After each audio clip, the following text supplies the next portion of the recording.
Well, hey, welcome to Movie Community College. I am the professor. I hope all is well. I got a video here. It's about the PLA coming out and saying that there were over 100 Chinese soldiers killed at the LAC. I don't shrug because of the number. I shrug at what do you expect? What do you expect? You keep their nation in there like there's not going to be any repercussions. I'm just saying. So let's take a look at this.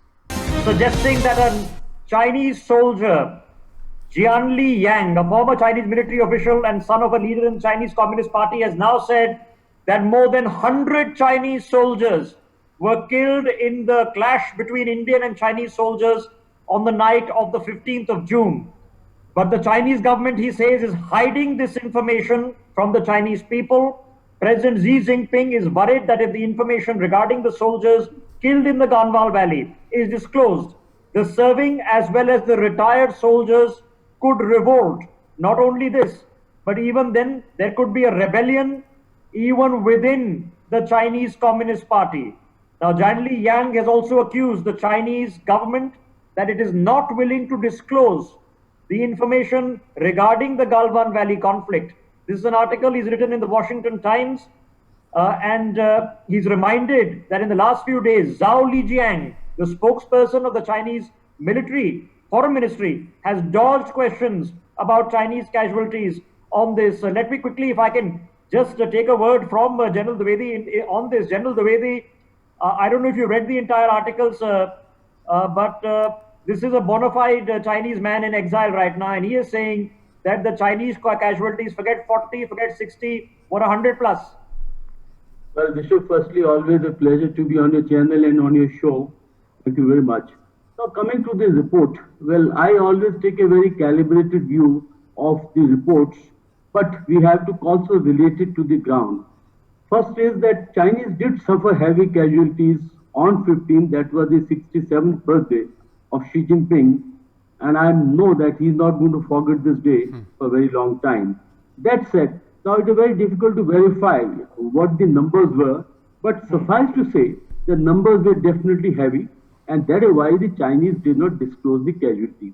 Second point, coming to the rebellion, coming to the dissent, well, I am little skeptical about this, because Xi Jinping has set up his party position very strongly, and all the possible opponents that he had are in prison, like Po Xilai and all others.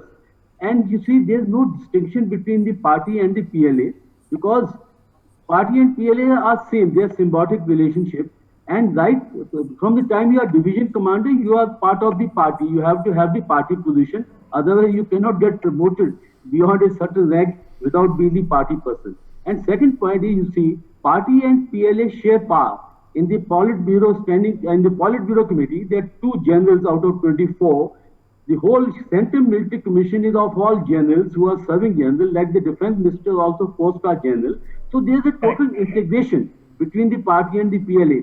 So this may be an overstatement that there is a very high degree of dissent going up. And also please remember that PLA has very good lateral positioning. Like suppose you are not going up in the PLA, you are getting to the people armed police, and therefore there is a very good mechanism of looking after the ex-servicemen also. For more such videos, subscribe to the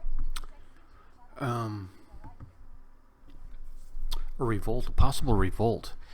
I think, when you think of China and the military, I think what we need to keep in mind is that they're unproven. Right, they really haven't fought any wars. What wars have they fought and won? I know they were invaded a bunch of times by Japan in their history, but they seem to be the losers of wars, right? It's almost like there's a loser mentality bred into China. They have no real culture because of the communism that has taken root there and the Cultural Revolution that kind of wiped that all out. Where I think India is just the opposite. India has a culture, has a rich culture. When you listen to their stories of Ramayana and Mahabharata, filled with war, filled with fighting, filled with valor, filled with these ideas that you can make a moral compass out of. China doesn't have that. China, what conflict has China been a part of that battle-hardened them? I can't think of one. I really can't. I mean, they're really good at attacking civilians. They're really good at, attacking a student with a tank. But I don't think they've never, in my mind, am I wrong somewhere? I've never heard them exchanging fire. Heck, dude, Pakistan is more battle-hardened than China is. I mean, with all their scrimmages with the LOC, right? So I think this doesn't surprise me. The video doesn't surprise me that people are defecting, because it's one thing to walk around and tell everybody how tough you are. That completely changes then when somebody punches you in the mouth. And as you can see, India has punched China in the mouth, and they don't like it, right? They don't like it. I don't know how many of you have ever been in fist fights.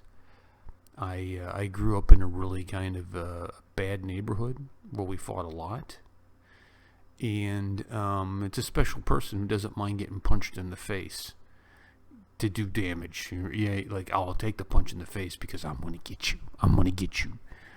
And the Indian soldiers don't mind being punched in the face. I mean, you think about 100 dead, and there were no guns. This was brutal hand-to-hand combat. And it just, I think it seems odd. Not odd because the Indians killed 100 of them, but odd that the Chinese are unwilling and unable to defend themselves. Like, they're really a weak army, and I don't know why all the media people here in America are so afraid of China. I'm not afraid of China. I'm not. So, good stuff, good video. Thank you so much for watching. Make sure you like and subscribe, and we'll catch you guys later. Hello guys, this is Kareem. I hope you're doing well. And as you know, the professor has resisted Patreon for a long time. But now is the time for Movie Community College to offer Patreon. And you may be asking, why now? Well, for several reasons. One, we want to make documentaries, and those have a cost to them. Two, we want to make short films, and those also will have a cost to them as well. Three, we're going to take legal action, all the proper precautions to do reaction videos. So if you're excited about this and you want to get some amazing swag from Movie Community College and some awesome rewards, then definitely help support Movie Community College by checking out the Patreon link below this video.